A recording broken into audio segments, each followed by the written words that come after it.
The long journey to expose the cause of the hum achieved very little, except to show that understanding makes it possible to accept the inevitable. In 1949 the British government took steps to improve the efficiency of the electrical power supply and embarked on a 12-year program to create a 275,000 volt supergrid. This would be increased to 400,000 volts in the future. At the time Britain was considered a world leader in the field and the task was undertaken with much pride.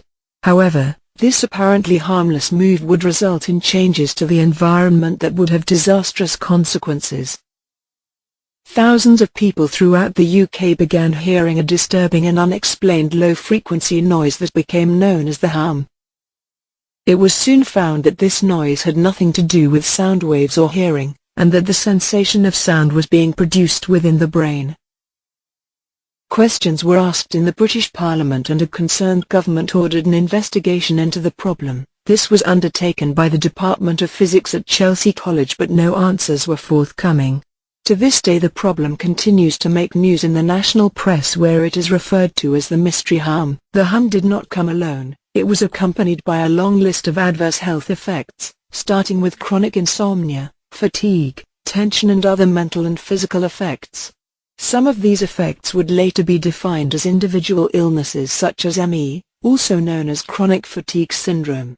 By the late 1960s such things as sudden infant death and sudden adult death appeared, and soon there was a long list of previously unknown and unexplained illnesses, some with no means of treatment. Unable to find a cause for these illnesses, some doctors claimed that the effects did not exist and that ME or chronic fatigue syndrome was psychosomatic, all in the mind.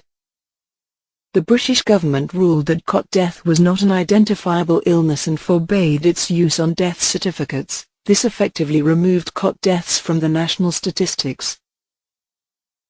Those who suffered from the hum had known for many years that the intensity of the hum increased during the hours of darkness, but it was not until 2005 that it was recognized that the change from a low level to a high level took place each day, at sunset.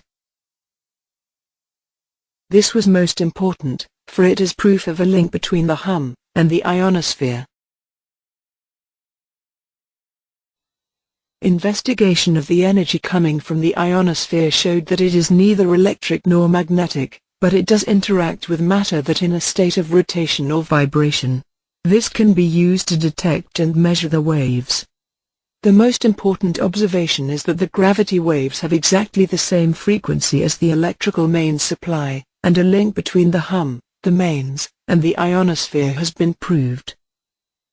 Proving that gravity waves affect human health may be difficult, but we do have information from the Office of National Statistics showing that many illnesses now affecting the population did not exist prior to 1950. Also a chart showing the exponential rise in cancer cases has a starting point of 1950. It appears that the introduction of a supergrid forces a large proportion of the ionosphere into a state of vibration. As yet we have no knowledge of the outcome caused by living in the presence of a large vibrating mass, but the effects so far have been catastrophic. Will the world end with a Big Bang, or millions slowly dying of cancer?